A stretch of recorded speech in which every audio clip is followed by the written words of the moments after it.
Yeah, Hi. thank you. We're going to read another story today from Easter Stories. This one is called The Selfish Giant by Oscar Wilde. You kids want to hear The Selfish Giant?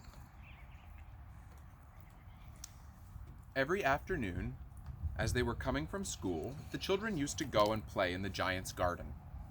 It was a lovely, lovely garden, a large one with soft green grass.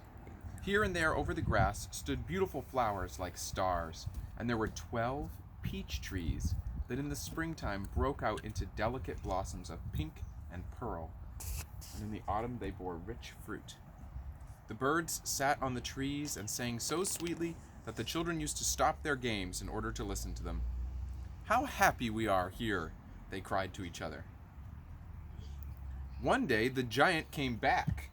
He had been to visit his friend the Cornish ogre, and had stayed with him for 7 years.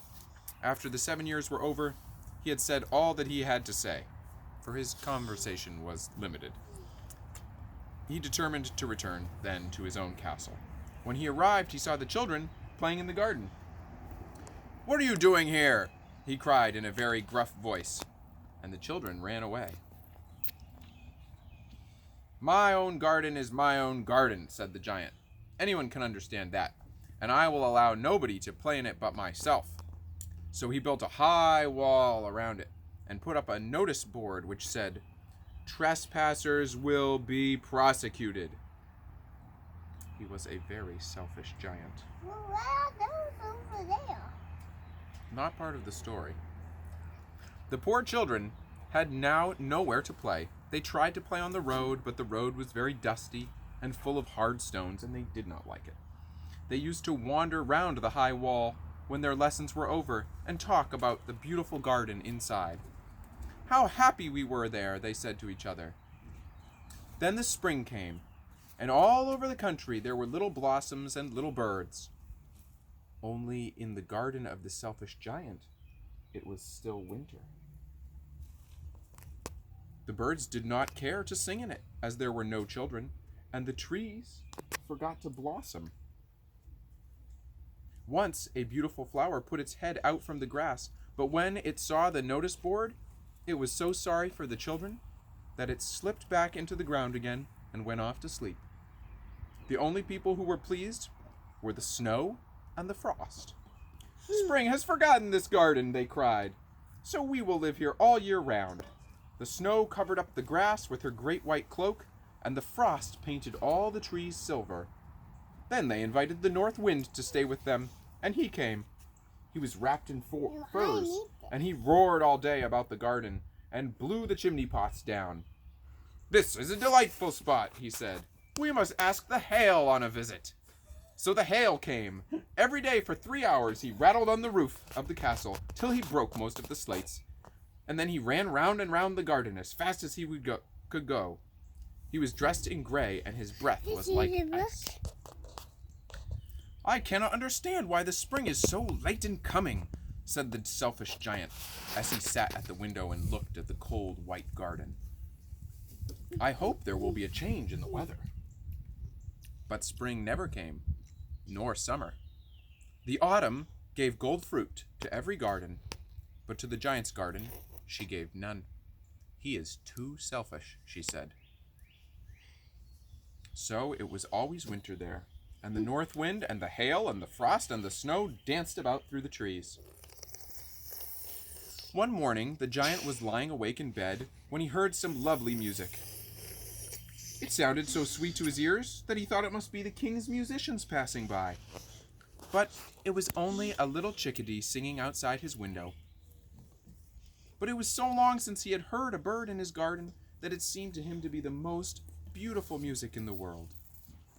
Then the hail stopped dancing over his head. The north wind ceased roaring, and a delicious perfume came to him through the open casement. "I believe the spring has come at last," said the giant, and he jumped out of bed to look. What did he see? He saw a most wonderful sight. Through a little hole in the wall the children had crept in, and they were sitting in the branches of the trees. Every tree that he could see had a little child, and the trees were so glad to have the children back that they had covered themselves with blossoms and were waving their arms gently above the children's heads. The birds were flying about and twittering with delight, and the flowers were looking up through the grass and laughing. It was a lovely scene. Only in one corner it was still winter. It was the farthest corner of the garden, and in it was standing a small boy. He was so small that he could not reach up to the branches of the tree, and he was wandering all round it, crying bitterly. The poor tree was quite covered with frost and snow, and the north wind was blowing and roaring around it. "Climb up, little boy," said the tree, and it bent down its branches as low as it could, but the boy was too tiny. And the giant's heart melted as he looked out. "How selfish I have been," he said. "Now I know why spring would not come here. I will put that little boy on the top of the tree, and then I will knock down the wall, and my garden shall be the children's playground forever and ever."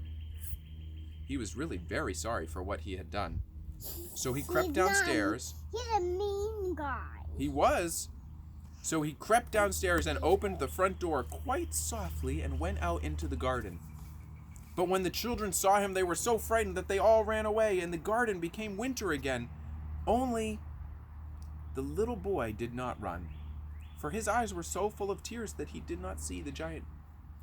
And the giant strode up behind him and took him gently in his hand and put him in the tree. And the tree broke at once into blossom, and the birds came and sang on it, and the little boy stretched out his two arms and flung them round the giant's neck and kissed him. And the other children, when they saw that the giant was not wicked any longer, came running back, and with them came the spring.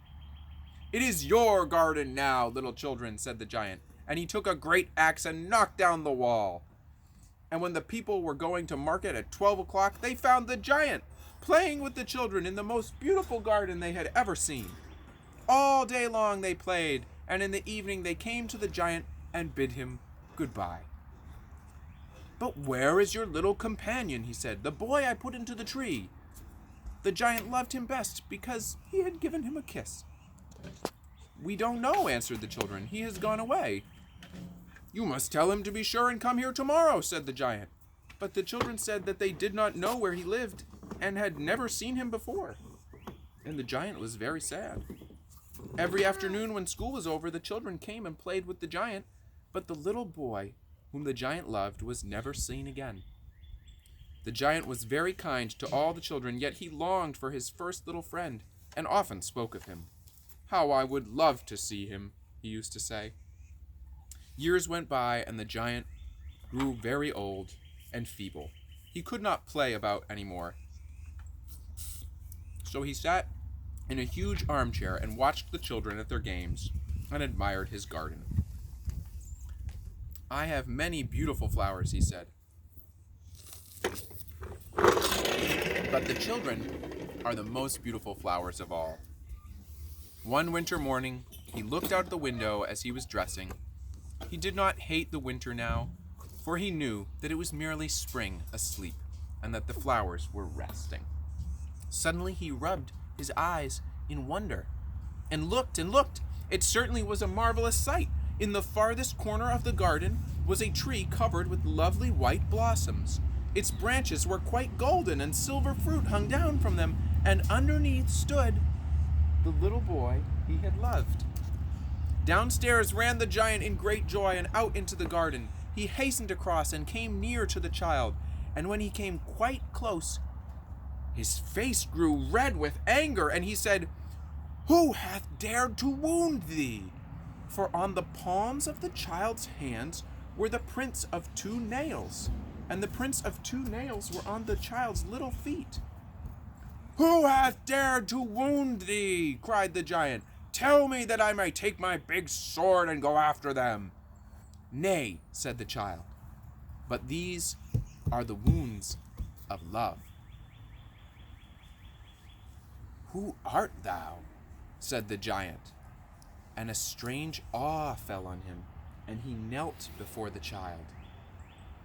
And the child smiled on the giant and said to him, "You once let me play in your garden. Today you shall come with me to my garden." which is paradise. And when the children ran into the garden to play that afternoon, they found the giant lying dead under the tree, all covered in white blossoms. The end.